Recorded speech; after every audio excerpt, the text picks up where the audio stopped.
Et voilà, nous voici. C'est bon, on a l'intro.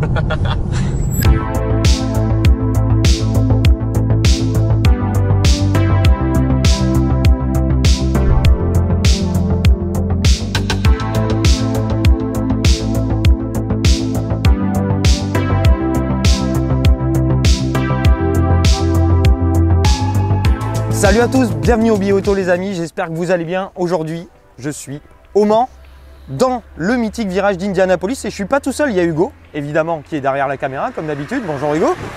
Et on a Djalil avec nous, ça fait un moment. Ça fait un moment, vous avez pas vu Djalil, ça fait un moment qu'on s'était pas vu d'ailleurs. On s'était pas vu, ouais. Et ouais. Aujourd'hui, on a un petit sujet très cool à vous proposer, c'est l'idée de Djalil, qui nous a dit, bah écoutez les gars, est-ce que ça vous dit qu'on se fasse un petit road trip rapido avec un Taycan et une Panamera, mais dans un but scientifique, bien évidemment. Toujours. Djalil va nous expliquer. Tu voulais vraiment comparer quelque chose, toi? Non, en fait, ce qui m'intéressait vraiment, c'est que ces deux voitures qui sont dans la gamme Porsche depuis pas si longtemps que ça, en fait, et qui se vendent aujourd'hui beaucoup, enfin surtout plus la Panamera que le Taycan évidemment. Mais ces deux voitures qui ont une certaine idée du voyage et qui s'adressent à des publics différents, qui sont pas tout à fait pareils à conduire, etc. Et ça m'intéressait de comparer les deux parce que c'est quand même les deux familiales de Porsche, hors SUV évidemment. Et donc voilà, pour avoir un petit face à face et pas mettre uniquement un Taycan face à une Tesla Model S ou une Panamera face à une RS6 par exemple. Ouais, bien vu, bonne idée.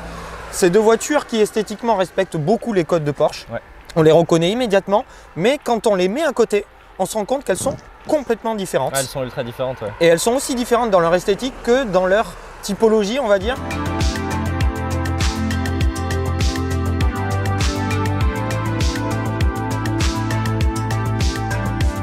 Taycan, on est vraiment sur quelque chose de très sportif, mais plus urbain, périurbain, ça reste une voiture électrique qui peut enquiller de l'autoroute, qui peut enquiller du voyage. On est venu de Paris ce matin depuis. On l'a fait et voilà. Ça s'est plutôt bien passé. Et la Panamera qu'on a ici en version, et on la connaît bien celle-là Hugo, que vous pourrez retrouver sur notre chaîne et sur la chaîne d'Hugo avec son dernier vlog, la Panamera en version 4SE hybride, nouvelle entrée dans la gamme hybride de la Panamera avec le V6 biturbo, mais cette fois-ci dans une exécution 440 chevaux, plus les 137 chevaux d'électrique, 560 chevaux en tout, quasiment 700 Nm. C'est déjà beaucoup trop. Et ouais. Ce n'est que la 4S hybride. Et ce n'est que la 4S hybride. C'est pas la turbo SE hybride. Effectivement, exactement. Là du coup, urbain, périurbain, pas de problème, on a le côté hybride, mais c'est une vraie voyageuse. Et là ce matin, on s'en est rendu compte, on a fait à peine 10 litres de conso, avec 560 chevaux. Donc c'est assez énorme et le but donc de ce petit road trip, c'était déjà de se retrouver entre potes aussi parce que ça fait longtemps qu'on n'a pas fait ça. Fait un moment, ouais. On va pas se le cacher. Et de comparer deux belles philosophies avec deux belles autos qu'on a adorées. On a déjà eu l'occasion, Hugo et moi, de les rouler, les voitures. Toi tu découvres. Moi je découvre, j'ai jamais conduit aucune des deux. Donc on va voir tes impressions surtout et ouais. Tu vas nous dire un petit peu ce soir, après avoir roulé les deux voitures et demain, comment ça se passe. Et vous savez quoi, on a un truc très sympa aussi, on va pouvoir faire des images. On va rejoindre nos amis des Communs du Perche qui nous ont proposé de passer les voir. Et donc, on va faire quelques images des voitures aux Communs du Perche. Pour ceux qui s'en rappellent, c'est là où on avait tourné le plateau de l'essai du Taycan. Et en attendant, on vous met quelques petites images de ce petit trip un petit peu cool.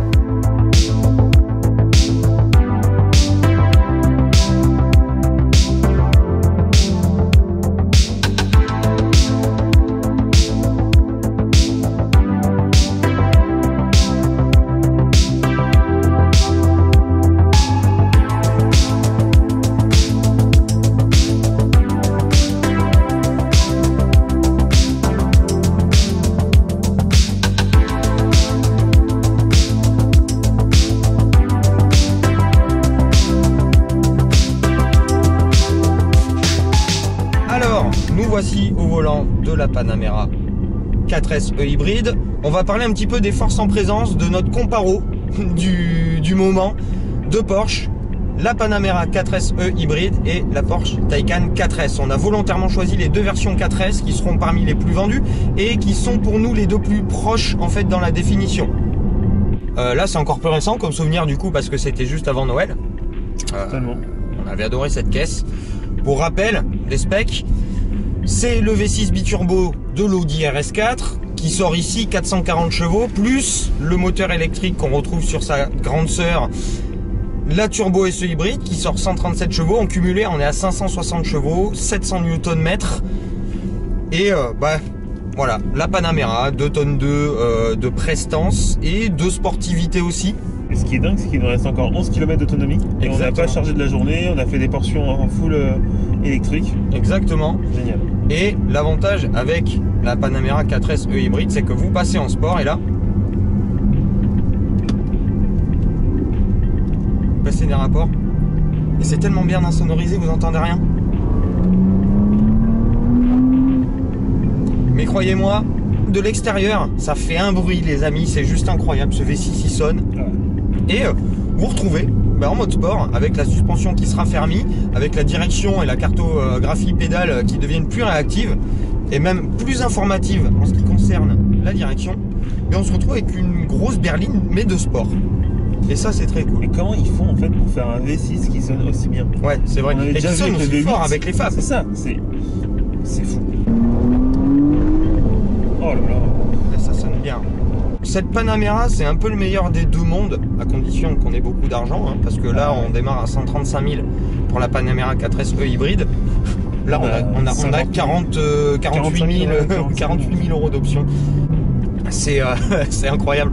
En termes d'engagement, c'est une belle auto et ça peut jouer la berline ultra confortable de président, tu sais, voilà. On l'a vu avec la Turbo S. Hein. On l'a vu avec la Turbo S.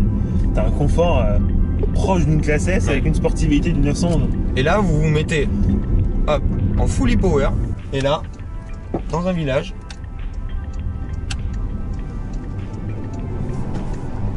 voilà, full électrique, absolument aucun souci. Ça passe crème. Et ça fait très plaisir de retrouver le volant de cette voiture.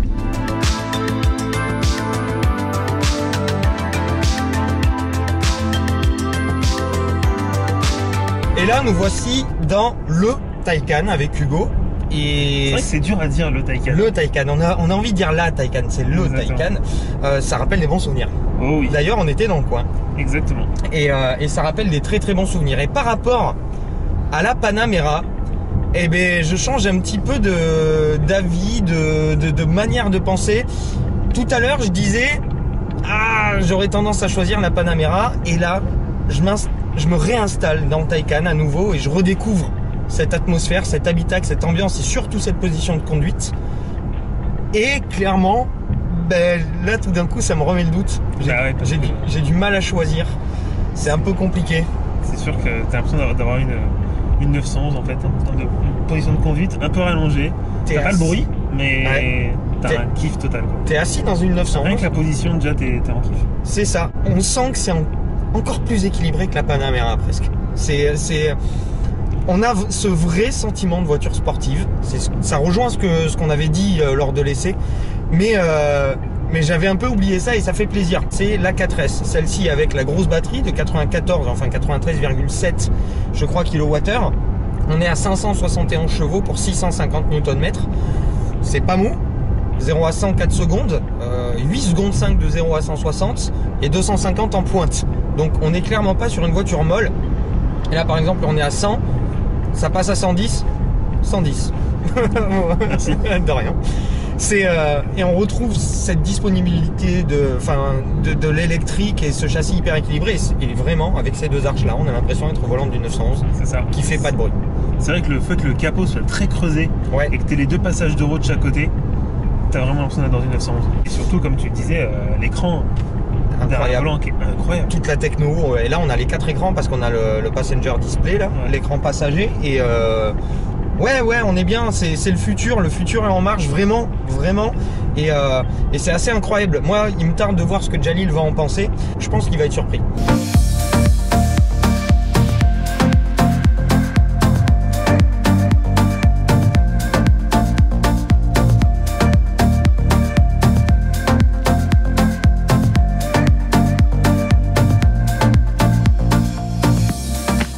Cannes, deuxième jour. Non, on n'est pas à Cannes. Pas vraiment, non. On n'est pas à Cannes. Pas le temps, pas la météo. Exactement. On est au Commun du Perche toujours. On en a profité hier. On est arrivé un peu tard, mais on a fait des images de nuit. Vous avez vu peut-être le reel sur Instagram. Je vais vous le remettre. Et les photos d'Hugo que je vais vous mettre un peu du petit line painting, light painting les amis. Jalil, toi aussi tu t'es un peu amusé.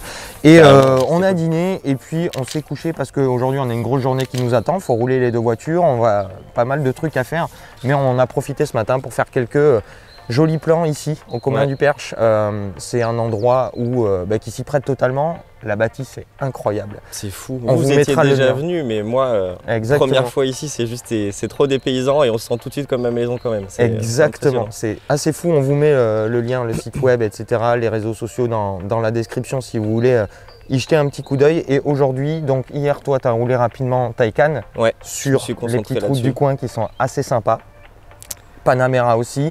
Aujourd'hui, le but, c'est de refaire un tour avec les deux autos, que tu puisses les conduire back-to-back, vraiment, que tu puisses voir parce que même moi, j'ai découvert encore plus une vraie différence entre ces deux autos en termes de conduite, en termes de comportement. Et c'est là que le spectre de ces deux autos s'écarte un petit peu plus.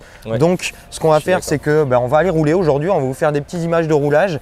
Et puis, on fait un petit point sur le trajet du retour avec Jalil qui va nous donner ses impressions sur les deux voitures et comment il ressent ces deux voitures. En attendant, on fait 2-3 derniers petits plans. On termine un petit peu le petit-déj. On profite de l'endroit qui est juste fou. Et puis, on prend la route. On taille la route, ouais. C'est parti.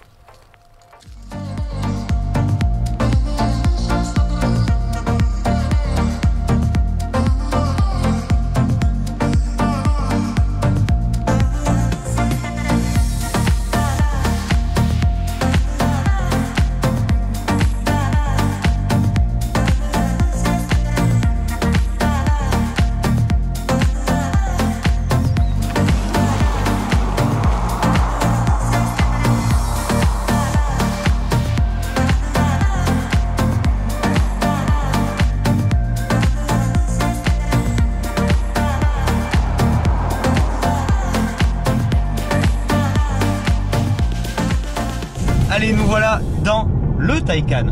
Le Taycan, fin de journée, on rentre sur Paris. Et c'est le moment pour nous de vous livrer une petite conclusion de ces 2 jours de roulage avec ces deux autos très cool, très cool. Hugo et moi, on les connaissait déjà, mais je vous avoue que je redécouvre ces deux voitures et je redécouvre une différence énorme entre ces deux voitures. On redécouvre la Panamera qu'on a eu la chance de découvrir il y a moins de 2 mois. Donc c'est assez frais dans la mémoire et on retrouve ce sentiment de grande berline, grande voyageuse, très luxueuse, affirmée. Parce qu'on peut dire qu'une Panamera est sportive, même à 2 tonnes 3. On monte dans le Taycan à côté, après.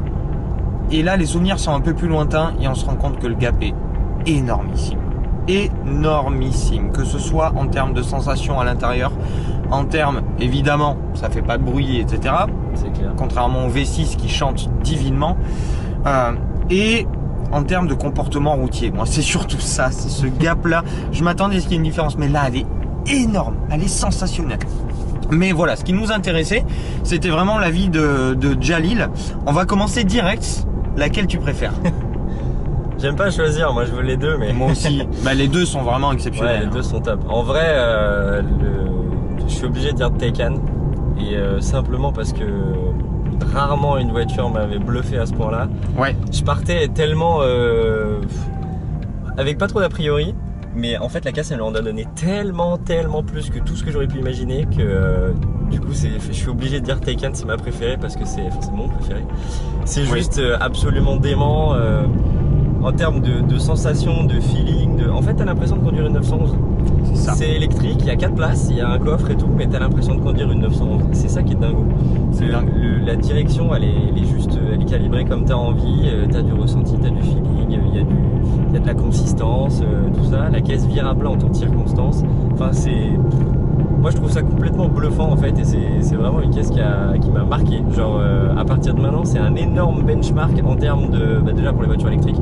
J'ai jamais rien roulé d'aussi fou en termes d'électrique, même si je suis loin d'avoir encore tout fait, tu vois, mais c'est quand même déjà ça. Et même en termes de sportivité, je pense qu'en termes de sportif 4 places, j'ai rarement...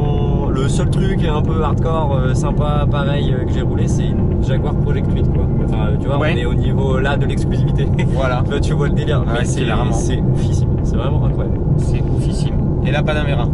Et la Panamera, j'adore. Bah, en fait, ça fait vraiment sensation un peu RS6, quoi. C'est un peu ça. J'adore, c'est pareil, mais t'as plus l'impression de conduire une grosse voiture que le Taycan. Oui. Alors qu'en fait, cette voiture-là, le Taycan fait déjà 5 mètres de long, 1m90 de large et plus de 2 tonnes. Elles sont très proches en dimension et en poids. Exactement. Mais sauf que tu mets l'une à côté de l'autre, t'as l'impression qu'il y en a une c'est une crevette et que l'autre c'est Goldorak, globalement. Ouais. C'est assez impressionnant. Et en fait, c'est pas du tout le même feeling, mais t'as la sensation t'as une sensation de rondeur, de la suspension, elle a un peu plus de mouvement, etc. Enfin, c'est une caisse, c'est une énorme voyageuse en fait, qui est capable de dynamiter beaucoup de trucs. Bah ouais, 3 secondes 7 de 0 à 100. Ouais, mais t'imagines 3 secondes 7 quoi. Ouais. C'est un truc que tu pars. 293 km/h pour le break hybride de papa quoi. Ouais, c'est ça. C'est ça. Ou de maman. En 2021. Évidemment. Non, c'est impressionnant. Mais ce qui est fou, c'est ce que disait JB en fait, c'est de constater à quel point deux caisses qui sont à vocation familiale, qui sont de la même marque et qui ont une forme d'électrification les deux, peuvent être à ce point différentes. Parce que c'est en feeling, ça a strictement rien à voir. En termes de confort, les deux se valent, quoique je soupçonne le Taycan d'être encore un peu mieux filtré. Pour moi, le Taycan est au-dessus. Genre vraiment. Alors après, on a un pouce de différence entre les jantes, entre les deux voitures, donc ça peut jouer un peu, c'est certain. Mais la propension du Taycan à gommer toutes les bosses de la chaussée, les petites aspérités comme les gros chocs, comme absolument tout, c'est bluffant. En ayant ce niveau de performance, je veux dire, c'est... Le Taycan, il a un spectre de capacité qui est incroyable, parce que c'est capable d'être aussi sportif qu'une 900 GTS. Oh ouais, au moins. En termes de feeling, de connexion à la voiture, de feeling au volant, de remontée d'infos et d'équilibre, mais c'est confort comme une Mercedes classe E. Mais c'est ça qui est bluffant quoi. C'est hyper technologique parce que bon là clairement Porsche ils ont tout mis sur la table et ils ont fait regarder, on va vous foutre 4 écrans, on va mettre un truc incurvé de 18 pouces. C'est vrai que ça fait un peu cet effet. Enfin c'est le futur. Position de conduite, t'es posé par terre. C'est clair. Et puis bon, c'est quand même une électrique, donc c'est à dire que quand t'arrives sur l'autoroute, et bye bye, ciao. Le couple instantané. Plus personne ne suit. Le couple instantané, c'est incroyable. Ah ouais, c'est dément. En termes de poussée, c'est... Le centre de gravité du Taycan, il est exactement à la même hauteur que celui d'une 918 Spider. Ah ouais? Oh, une belle Panamera. Belle Panamera. Avec un joli Hugo Missana. Elle est encore plus belle à cause du conducteur, non? Ouais, c'est ça. mais clairement, Panamera, super voyageuse. Pareil, une voiture très polyvalente parce que 4SE hybride, on a un truc qui est capable de démolir n'importe quelle route, à n'importe quelle allure, avec des limites de grip mécanique, notamment grâce aux 4 roues directrices qui sont quasi inatteignables sur route ouverte. Ah ouais, c'est sûr. Puis en termes d'agilité aussi. Exactement. Elle gomme extrêmement bien son poids. Pour un parpaing pareil, tu t'attendrais pas à ce que ça roule comme ça, quoi. Mais après, on monte dans le Taycan et on se dit merde. Non mais en fait, t'as pas d'autre mot. Tu te dis waouh.